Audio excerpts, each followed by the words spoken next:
আমাদের ছেলে যে ইচ্ছা তার বাবারই গোল দেখে সে আরো চোখে পানি চলে আসছে, এত ভালো লাগছে। যখন দেখছি সবাই হামজা হামজা চিল্লি দিয়েছে, চোখে পানি চলে আসছে, আমিও চিল্লাইছি, গোলের নাম ওই সময় ভাঙছে, গর্বে বুকটা ভরে গেছে ওই সময়। তার যে ফ্রিকিকে গোল, আমি শুনছি ফ্রিকিকে গোল নাকি বাংলাদেশে 55 বছর আগে একটা গোল হয়েছিল, আর এসে সেদিন হামলা করছে, এবং এই গোলটা দেখে তো আমার চোখে পানি চলে আসছে, চোখে পানি চলে আসছে, এটা খুশির চোখে পানি আসা।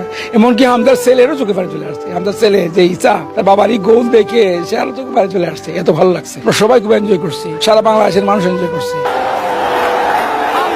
এবং সারা বাংলার মানুষ যখন হামজা হামজা করে মানে যখন চিল্লা তখন বুকটা ভরে যায়। হ্যাঁ, এই যে বুকটা ভরে যায়, এই যে আমাদের আবার ভাই আসছে, এই সুনামগঞ্জ থেকে আসছে, হামজার বাড়িতে আসছে, এই নিজে আসলো, সে তার সঙ্গে তো আমার কোনো সম্পর্ক নাই, রক্তের সম্পর্ক নাই, আত্মীয় সম্পর্ক নাই।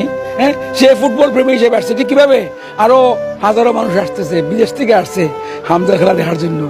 আর মানুষে লিখতেছে যে হামজার বাইরে আমাদের কোনো ইয়ে নাই, যতটুকু প্রত্যাশার চেয়ে বেশি বেশি উনি খেলছে। এই যে কথাগুলো শুনি দেখি অত্যন্ত ভালো লাগে, বুকটা ভরে যায়।